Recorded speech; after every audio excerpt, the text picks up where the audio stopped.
Pokémon, para muitos, é um universo de aventura, amizade e batalhas emocionantes. Um mundo colorido onde criaturas fantásticas vivem ao nosso lado. Mas e se eu te disser que, nas entrelinhas desse mundo aparentemente inocente, existem histórias que vão muito, muito além do que os olhos podem ver? Hoje, vamos mergulhar nas águas geladas dos segredos mais profundos de Pokémon. Do que todo mundo já ouviu falar, até as teorias que questionam a própria realidade dessa franquia. Este é o Iceberg Pokémon. Prepare-se.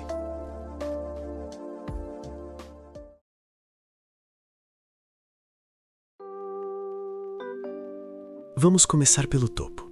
Aqui estão os mistérios que são quase um direito de passagem para qualquer fã mais antigo. Primeiro, a Grande Guerra Pokémon. Você já se perguntou por que o mundo parece tão vazio, com tantas construções abandonadas? A teoria é de que, antes dos eventos da primeira geração, uma guerra tecnológica devastadora aconteceu. O maior indício, o Tenente Surge, o líder de ginásio de Vermilion City. Ele diz claramente que seus métodos de batalha foram forjados na guerra. Que guerra é essa?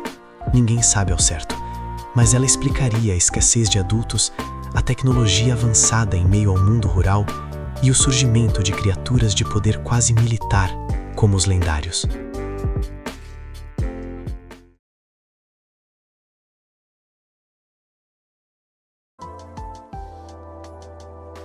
Falando em mortes, temos a clássica, o desaparecimento do Raticate do Blue. Após a batalha no navio SSN, onde você derrota o Raticate do seu rival, ele nunca mais é visto. Logo depois, você encontra Blue sozinho, na Torre Pokémon de Lavender Town, o único lugar no jogo dedicado a enterros e fantasmas.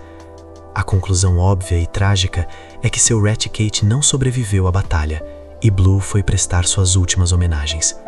É a primeira vez que o jogo, sutilmente, nos confronta com a mortalidade.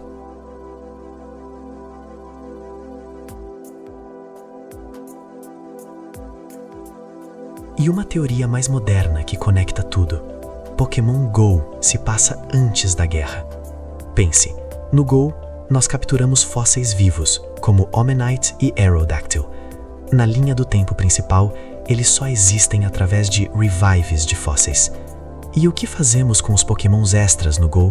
Nós os transferimos para o Professor Willow, em troca de Candies. Em uma leitura sombria, o que exatamente o Professor Willow faz com eles?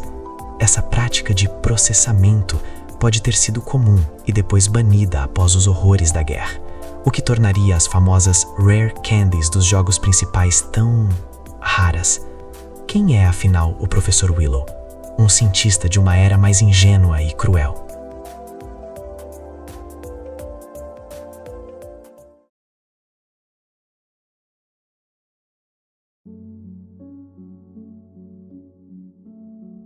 Agora, vamos para onde a luz não chega tão fácil, para coisas que os jogos mostram, mas você precisa prestar atenção.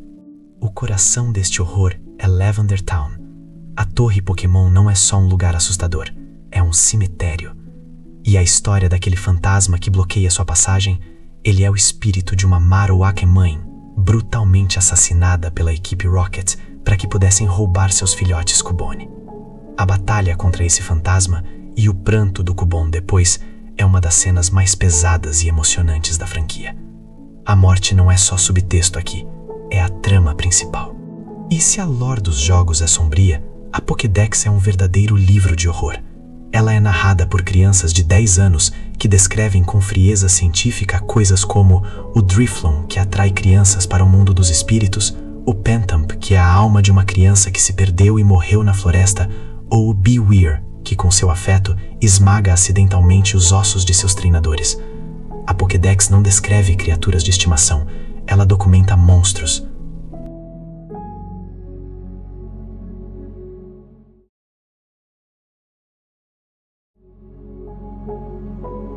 Falando em monstros, vamos aos experimentos. A criação do Mewtwo é a história de uma clonagem ilegal, sofrimento e um ser que nasceu apenas para a guerra. Mas não é só nos filmes. Em Gold e Silver, A história do Gyarados vermelho do Lago da Fúria é igualmente cruel. Ele foi forçado a uma evolução prematura e dolorosa por transmissões de rádio da equipe Rocket, ficando para sempre em um estado de fúria permanente. A mensagem é clara: quando humanos brincam de Deus, os Pokémon pagam o preço. E até nossos mecanismos de jogo têm um lado sombrio. A Mega Evolução, tão poderosa, pode ser dolorosa para o Pokémon. A Pokédex diz que o Mega Houndoom queima por dentro, e que a mandíbula do Mega Glalie quebrou durante o processo. Poder tem um custo.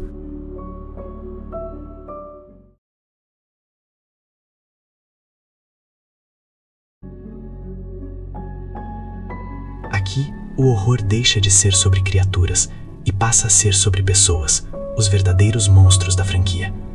Em primeiro lugar, Ghetsis, de Pokémon Black and White. Ele não quer dominar o mundo por ambição, ele quer poder puro.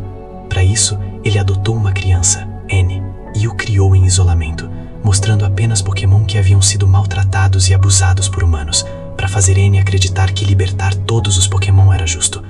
Ghetsis manipulou a vida de um filho para ser sua marionete. No final, quando seu plano falha, ele tenta matar o jogador, uma criança, na frente de todo mundo. Seu Hydreigon sequer obedece por respeito. Foi programado com um nível mínimo de amizade. Ghetsis é a psicopatia em sua forma mais pura. E temos Luzamine, de Sun and Moon, a presidente da idílica Fundação Atere. Por dentro, ela é uma mãe obcecada pelos Ultra Beasts, em especial pelo Nihilego, a ponto de negligenciar e abusar emocionalmente de seus filhos, Lily e Gladion, trancando Pokémon em seu laboratório para experimentos. Ela prefere a companhia de monstros interdimensionais, a da própria família. É um retrato perturbador de narcisismo e abuso familiar disfarçado de ciência. Mas nem toda tragédia é épica, às vezes é íntima. Em Diamond and Pearl, na pacata Canal Velicity, há um garoto que está preso em um coma eterno, atormentado por pesadelos que Darkrai lhe causa. E o jogo deixa claro: se você não fizer nada, ele ficará assim para sempre. É um destino pior que a morte, esquecido em um canto do mundo, mostrando que nem sempre há um herói para salvar o dia.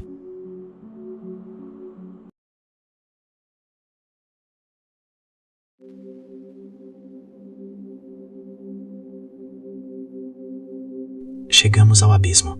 Aqui, as perguntas não são sobre o que aconteceu, mas o que isso significa para a natureza desse universo. Vamos falar sobre vida após a morte. Nós sabemos que Pokémon fantasmas existem, mas e se alguns deles já foram humanos?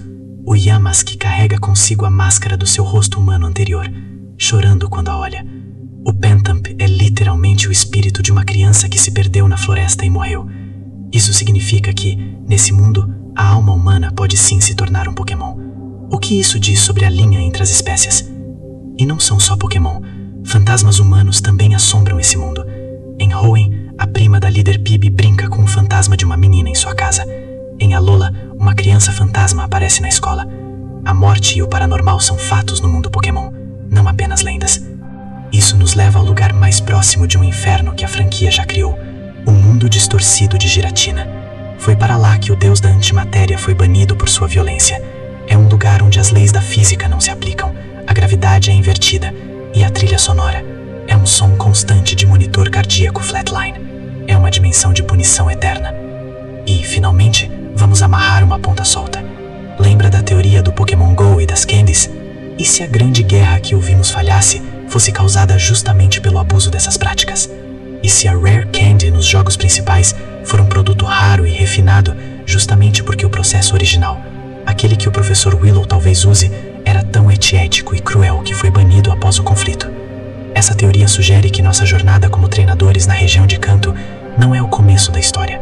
É um mundo tentando se reconstruir após seu maior trauma. A pergunta que fica é: estamos em um mundo de fantasia ou em um pós-apocalipse disfarçado?